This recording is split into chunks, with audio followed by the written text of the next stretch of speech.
ॐ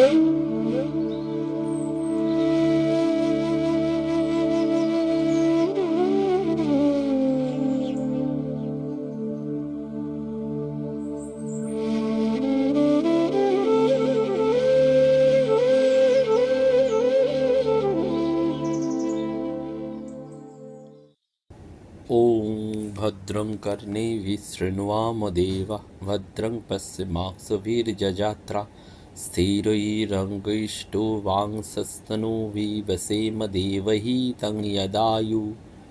ॐ शान्ति शान्ति शान्तिः। हरिः ओम। শ্রী শ্রী ঠাকুর, শ্রী শ্রী মা এবং স্বামীজি মহারাজকে ভুলুণ্ঠিত প্রণাম জানাই। প্রাণারাম বাংলা ইউটিউব চ্যানেলে সম্প্রচারিত সৎকথায় শুভ চিন্তন এই অনুধ্যানে আপনাদের সকলকে স্বাগত এবং প্রণাম জানাই। শুরুতেই আপনাদের জানিয়ে রাখা যে আত্মবিকাশ এবং বিবেকানন্দ অনুধ্যান কেন্দ্রের জন্য আপনারা যদি প্রতি মাসে কিছু অনুদান বা সেবা পূজা পাঠাতে পারেন, তাহলে আমাদের এই কেন্দ্রের বিভিন্ন যে সেবামূলক কর্মযজ্ঞ এবং মেয়েদের, ছাত্রীদের সর্বাঙ্গীন বিকাশ এবং সার্বিক উন্নয়নের জন্য যে পরিকল্পনাগুলি নেওয়া হয়েছে সেগুলোতে আমরা ব্রতী হতে পারব। আপনাদের কাছে ইতিমধ্যেই আমরা এই কেন্দ্রের কিছু ইনফ্রাস্ট্রাকচারাল ডেভেলপমেন্টের জন্য আবেদন করেছিলাম। সেই আবেদনের মধ্যে আমাদের বিভিন্ন যে ইনফ্রাস্ট্রাকচারাল সাপোর্ট, সেটার জন্য পুনরায় আপনাদের কাছে আবার অর্থভিক্ষা বা আবেদন করছি। কেউ কেউ সেই প্রয়োজনীয় জিনিসগুলি কিনে দিয়েও আমাদের সাপোর্ট দিতে পারেন। আর আগামী 26শে জুলাই প্রাণারাম বাংলা ইউটিউব চ্যানেলে দ্বারা আয়োজিত ভক্ত সম্মেলন হবে বেলুড় মঠে। সেই ভক্ত সম্মেলনের প্রবেশপত্র পবিত্র কুমার সুর মহাশয়ের কাছ থেকে আপনারা সংগ্রহ করে নেবেন।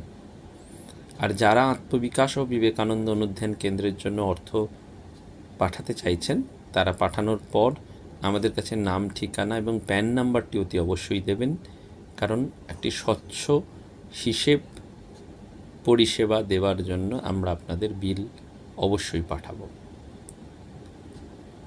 যেহেতু আমরা সেবাযজ্ঞের কথা নিয়েই প্রতিদিন আপনাদের কাছে আবেদন রাখছি, তাই সেই সেবার অন্যতম অদ্বিতীয় যে রূপকার, তিনি হচ্ছেন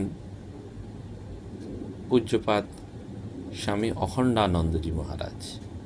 তাকে নিয়েই আজকে আমাদের স্মরণ এবং শ্রদ্ধা। 1864 খ্রিস্টাব্দের 30শে সেপ্টেম্বর মহালয়ার পুণ্যতিথিতে কলকাতায় গঙ্গাধর মহারাজের পুণ্য আবির্ভাব হয়েছিল। আর 1937 খ্রিস্টাব্দের 7ই ফেব্রুয়ারি তার মর্তলীলার অবসান। প্রায় 73 বছর ছিল তার জীবৎকাল। 13 বছর বয়সে প্রথম ঠাকুরের দর্শন লাভ হয়। 19 বছর বয়সে ঠাকুরের সান্নিধ্যে দীক্ষা লাভ এবং নরেন্দ্রনাথের সঙ্গে তার মিলন হয়। ঠাকুরের মহাপ্রয়াণের 6 মাস পরেই ঈশ্বর দর্শনের প্রবল ইচ্ছায় তিনি হিমালয়মুখী হন এবং চলতি পথে কাশীতে প্রমোদা দাস মিত্রের সান্নিধ্য ত্রৈলঙ্গ স্বামীর দর্শন লাভ করেন। 1887 থেকে 1889 গাড়োয়াল হিমালয়ের বিভিন্ন স্থান এবং 3বার তিব্বত ভ্রমণ করেন। 1890 জুনে কলকাতায় আলমবাজার মঠে ফিরে এসে সন্ন্যাস গ্রহণ করেন এবং স্বামীজিকে সঙ্গে নিয়ে পুনরায় হিমালয় ভ্রমণ করেন জুলাই মাসে। পরে স্বামীজির অনুগামী হয়ে অখণ্ডানন্দজি ভারতের নানান স্থান পর্যটন করেন এবং এই ভ্রমণরত অবস্থাতে একাকী তিনি আমেদাবাদ, আবু বড়োদা, জামনগর, রাজপুতানা প্রভৃতি স্থানও পরিভ্রমণ করেছেন। এই জামনগরে অবস্থানকালে অখণ্ডানন্দজি 2জন উদারমনা মানুষের সংস্পর্শে এসেছিলেন। একজন শ্রীযুক্ত শঙ্করজি শেঠ অসুস্থ অখণ্ডানন্দজিকে এই শেঠজি তার বাড়িতে 4 মাস আশ্রয় দান করেছিলেন এবং এই শেঠজি প্রত্যহ একজন করে সাধুকে ভোজন ভিক্ষা করাতেন। আর অপর মহান ব্যক্তি হলেন শ্রী ঝন্ডু ভট্ট বিঠ্ঠলজি। ইনি বিষক্রিয়ায় অসুস্থ অখণ্ডানন্দজিকে চিকিৎসা করে সুস্থ করে দিয়েছিলেন। এই বৈদ্যরাজের কাছে চিকিৎসা ছিল সেবা ধর্ম, এবং অর্থ না নিয়ে অনেক রোগীর গৃহে তিনি যেতেন, দরিদ্রদের সাহায্য করতেন, অথবা তাদেরকে নিজের গৃহে রেখেও চিকিৎসা করতেন। এই ঝন্ডু বিঠ্ঠলজি প্রায়ই রন্তিদেবের একটি শ্লোক বলতেন, যে শ্লোকের মূল কথা, এই সংসারে এমন কি উপায় আছে যার দ্বারা আমি সকল দুঃখী প্রাণীর শরীরে প্রবিষ্ট হইয়া তাহাদের দুঃখ সতত ভোগ করতে পারি। এই রন্তিদেব কে সেটি আমরা অনেকেই ভুলে গেছি বা স্মরণ করি না। এই রন্তিদেব হচ্ছেন মহাভারতে উল্লিখিত পুরাকালের একজন রাজা। তিনি রাজা সংস্কৃতির পুত্র। রন্তিদেব সন্ন্যাসীদের দান করতেন ফলমূল, বৃক্ষের পাতা, আর ব্রাহ্মণদের দান করতেন প্রচুর পরিমাণে খাদ্যদ্রব্য। কার্তিক মাসে তিনি মাংস খেতেন না। একদিন তিনি যজ্ঞ করছিলেন, সে সময় গাছের ছাল থেকে নির্গত হয়েছিল যজ্ঞে নিহিত পশুদের রক্তধারা। তা থেকেই সৃষ্টি হয়েছিল চর্মনবতী নদী। যাবতীয় সম্পদ থেকে বঞ্চিত হয়ে তিনি দান করতেন অতি অল্প পরিমাণে জল। তিনি দান করতেন শুদ্ধ মনে, এই জন্য তিনি স্বর্গবাসী হয়েছিলেন। এই রন্তিদেবের প্রসঙ্গ শ্রীমদ্ ভাগবত গ্রন্থেও আছে। ভগবানের লীলাবতার প্রসঙ্গে রন্তিদেবের নাম উল্লেখ রয়েছে। তিনি চন্দ্রবংশীয় দুষ্মন্তের পুত্র, ভরতের উত্তর পুরুষ ছিলেন। তার পিতা ছিলেন সম্ভূতি। কুরুক্ষেত্র যুদ্ধের পর যুধিষ্ঠির ১৬ জন রাজার কীর্তিকাহিনী শুনেছিলেন। রন্তিদেব ছিলেন তাদের মধ্যে একজন উল্লেখযোগ্য রাজা।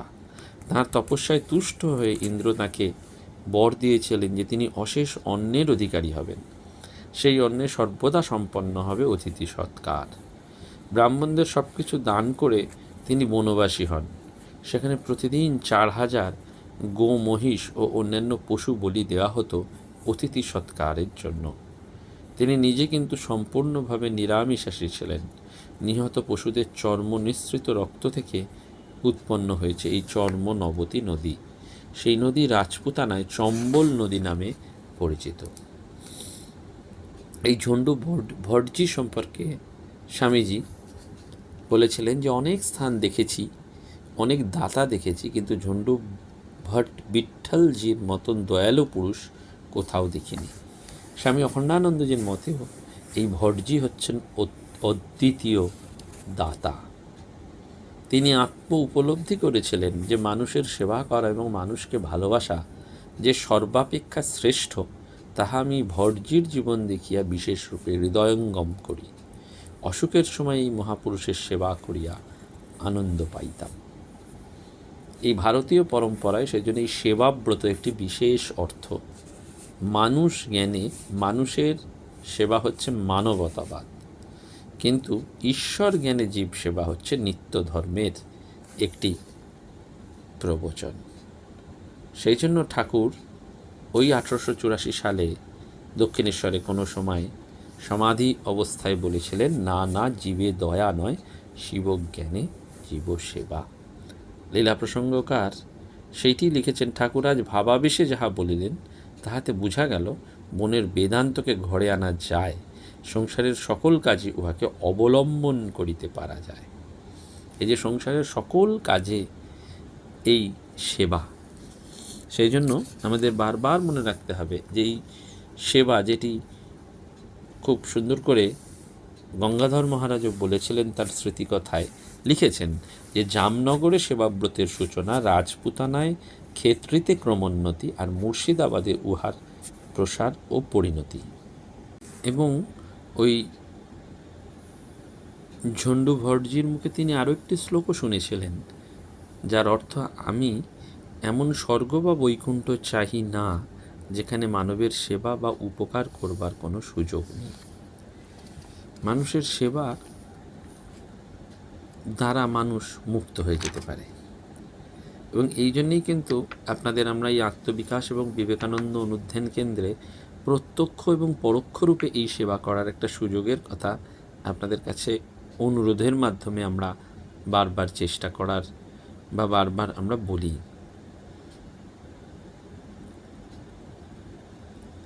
অখণ্ডানন্দজি 19 অক্টোবর 1898 তারিখে লিখেছিলেন, মানুষকে পরিত্যাগ করিয়া যে আমি একদিন হিমালয়ের উচ্চ উচ্চ পর্বতশ্রেণীর মস্তকে মস্তকে বেড়াইতাম, সেই আমি মনুষ্যেই সাক্ষাৎ ভগবানকে দেখিতে এবং বুঝিতেছি মানুষ সমাজের সেবাই তাহার সেবা।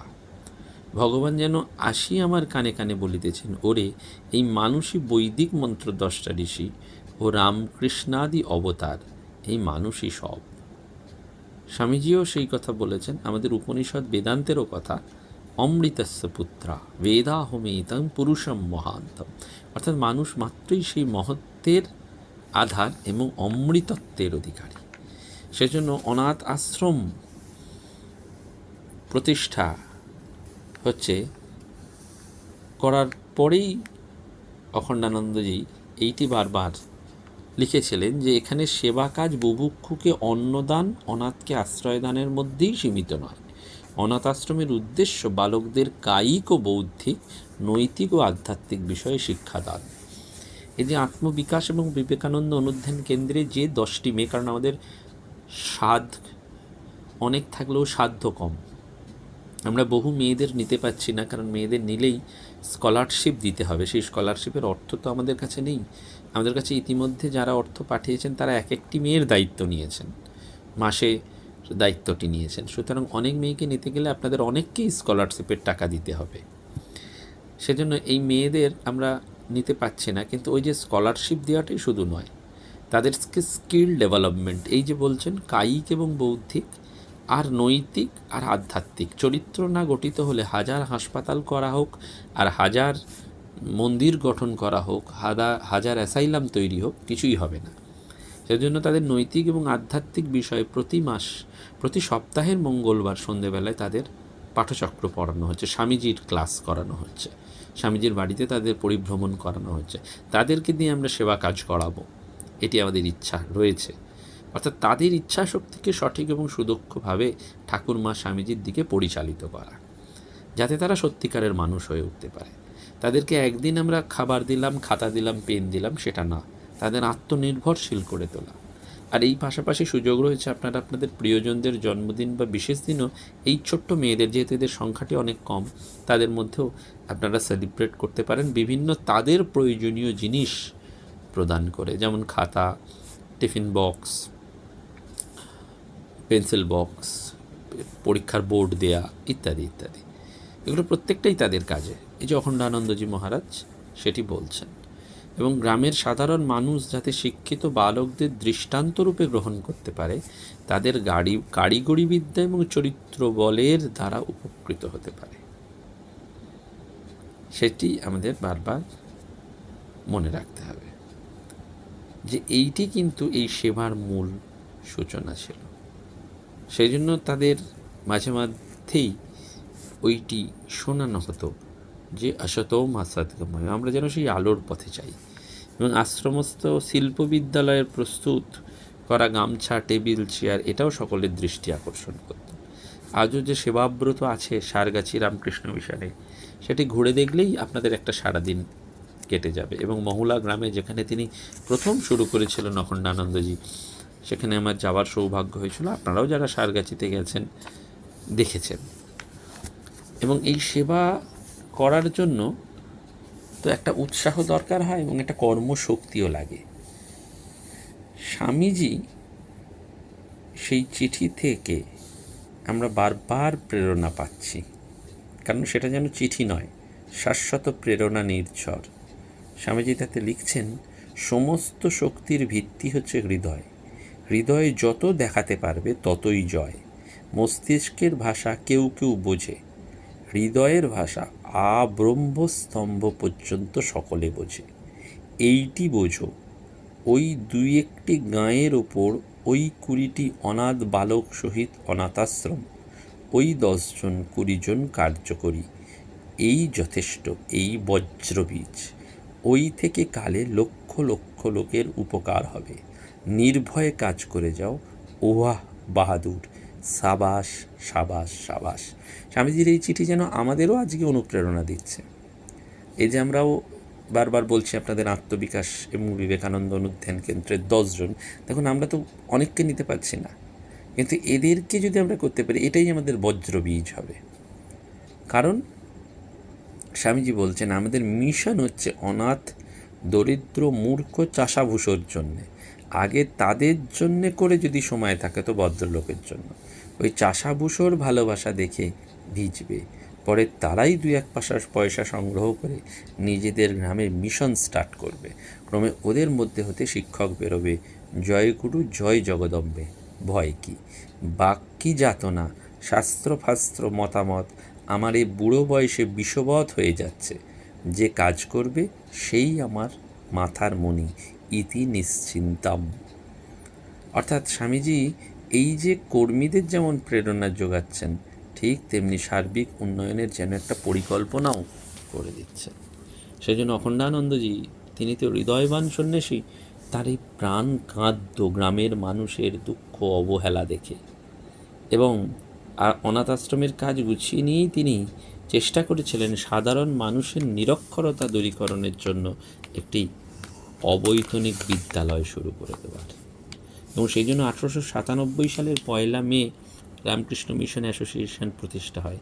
কিন্তু 1897 সালের 15 মে অখণ্ডানন্দজি মহারাজের নেতৃত্বে মুর্শিদাবাদে দুর্ভিক্ষ প্রপীড়িতদের মাঝে রামকৃষ্ণ মিশনের প্রথম ত্রাণ কার্যের বিবরণী প্রশংসার সাথে প্রকাশিত হয়েছিল এবং কাজটিও হয়েছিল।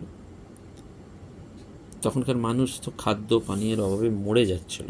ক্ষুধার্ত মানুষের সেই যন্ত্রণা যেন দেখে রামকৃষ্ণ মিশনের প্রথম সেবাযজ্ঞ যেন শুরু হয়েছিল। পরবর্তীকালে সেইটি কিন্তু একটা মান্যতা এবং রামকৃষ্ণ সংঘের সেবাব্রত হিসাবে দিগন্ত প্রসারিত হয়েছে।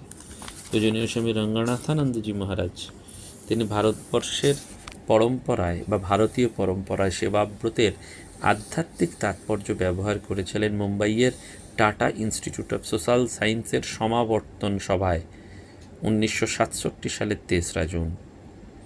সেখানে সেই ভাষণের শেষ পর্বে তিনি স্বামীজির একটা অমৃত বাণী বলেছিলেন, we may convert every house into a charity asylum, we may fill the land with hospitals, but the misery of man will still continue to exist until man's character changes. অসংখ্য দানসত্র এবং হাসপাতাল প্রতিষ্ঠিত হলেও মানুষ দুঃখ কষ্ট থেকে পরিত্রাণ পাবে না, প্রয়োজন চরিত্র।